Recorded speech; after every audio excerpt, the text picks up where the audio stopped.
মমতা ব্যানার্জির ৭০তম জন্মদিবস পালন করল তৃণমূল কংগ্রেসের প্রতিনিধিরা।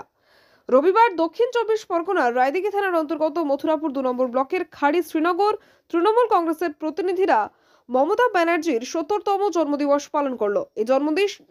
এই জন্মদিন উপলক্ষে কেক কেটে জন্মদিন উদযাপন করল তৃণমূল কংগ্রেসের রায়দিঘির বিধায়ক ডক্টর অলোক জলদাতা এবং সাথে ছিলেন খাড়ি শ্রীনগর অঞ্চল সভাপতি নূর মোহাম্মদ শেখ, প্রশান্ত সরকার, হাসিবুল বাগানি ও অন্যান্য ব্যক্তিবর্গগণ। মমতা ব্যানার্জির জন্মদিন সফল হোক এই স্লোগান নিয়ে মোমবাতি জ্বালিয়ে কেক কেটে মমতা ব্যানার্জির ছবিতে খাওয়ালেন রায়দিঘির বিধায়ক ডক্টর অলোক জলদাতা। এরপর প্রত্যেক তৃণমূল কংগ্রেসের প্রতিনিধিদের কেক খাওয়ালেন। দেখতে দেখতে মমতা ব্যানার্জির বয়স ৭০ বছরে পদার্পণ করলো। তিনি হলেন সারা পশ্চিমবঙ্গের একজন দরদি মুখ্যমন্ত্রী।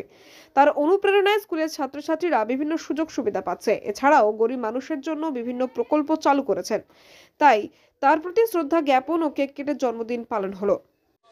শুনুন, মমতা ব্যানার্জি আমাদের মাদার অফ বেঙ্গল, বাংলার মা, আমাদের মুখ্যমন্ত্রী, আমাদের জননেত্রী, আমাদের সর্বভারতীয় সভানেত্রী। আমরা আমাদের সর্বভারতীয় সাধারণ সম্পাদক অভিষেক ব্যানার্জির জন্মদিন যেমন আমরা পালন করে থাকি, তেমন কিন্তু আমরা মমতা ব্যানার্জির জন্মদিনটাও আমরা পালন করে থাকি। সুতরাং সেই মোতাবেক আমরা আজকের পালন করেছি।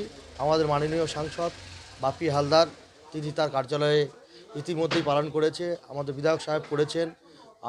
আমরাও আমাদের পক্ষ থেকে, আমি যুব তৃণমূল কংগ্রেসের সভাপতি হিসেবে আমরাও উদযাপিত করেছি দিদির জন্মদিন উপলক্ষে, এবং আমরা আজকের বস্ত্র বিতরণও করলাম প্রায় ১০০ জন দুস্থ পরিবারকে, এবং কেকও কাটলাম। এবং আমরা আজকের দিনে আমরা দিদির জন্মদিনের দৃঢ় প্রতিজ্ঞা করেছি যে আগামী 2026-এ আবার লড়াই করে 2026-এ আবার আমাদের মাদার অফ বেঙ্গল মমতা ব্যানার্জি, আমাদের বাংলার মাকে আবার আমরা পশ্চিমবাংলার মসনদে আবার বসাবো, এবং আবার আমরা মা মাটি মানুষের সরকার প্রতিষ্ঠিত করব, এবং মানুষের তিনি সুরক্ষা দেবেন। কন্যাশ্রীর রূপশ্রী থেকে শুরু করে লক্ষ্মীর ভাণ্ডার থেকে শুরু করে খাড়ি তৃণমূল কংগ্রেসের পক্ষ থেকে সবাই মিলে মমতা ব্যানার্জির শুভেচ্ছা বার্তা জানালাম, মমতা ব্যানার্জিকে ধন্যবাদ জানালাম। মমতা ব্যানার্জি আরও দিন যেন এগিয়ে যেতে পারে তার জন্য আমরা কেক কেটে সেলিব্রেশন করলাম। আমাদের মাননীয় বিধায়ক সাহেব ছিলেন এখানে, এই মাত্র চলে গেলেন। আর আমরা খাড়ি অঞ্চল পক্ষ থেকে অনেক মানুষের কেক দিয়ে তাদের মিষ্টিমুখ করালাম। কেন? মমতা ব্যানার্জি যাতে আগামী দিনগুলো আমাদের মাথার উপরে থেকে আরও ভালো পশ্চিমবঙ্গটা চালাতে পারে, এবং ওনাকে যাতে বিপদ আপদ থেকে উদ্ধার পেতে পারে তার জন্য আমরা দোয়া চাইতাম। আমরা এখানকার জনগণ আছেন, তারা মানুষের কাজে কি কাজে ব্যবহার করেন?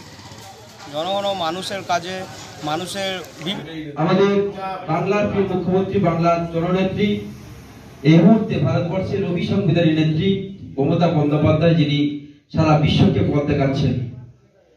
আজকে তার ৭০তম জন্মদিবস। সেই জন্মদিবসকে কেন্দ্র করে সারা বাংলা জুড়ে প্রত্যেকটি মানুষের মধ্যে একটা আবেগ, একটা উচ্ছ্বাস। মথুরাপুর লোকসভার বিভিন্ন প্রান্তে আজকে সেই জন্মদিন সাড়ম্বরে পালিত হচ্ছে।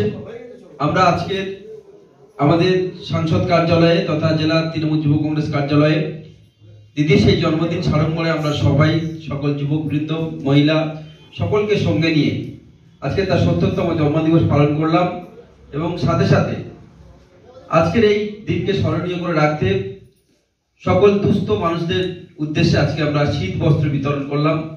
আমরা চাই ঈশ্বর, আল্লাহ, গড, ভগবান আমাদের প্রিয় দিদি, বাংলার জননেত্রী, বাংলার মুক্তি সূর্য মমতা বন্দ্যোপাধ্যায়কে দীর্ঘায়ু করুক। তিনি সারা জীবন আমাদের বাংলার জনগণের জন্য যেভাবে করে যাচ্ছেন। রায়দিঘি থেকে তপন কুমার দাসের রিপোর্ট, ডিএন নিউজ বাংলা।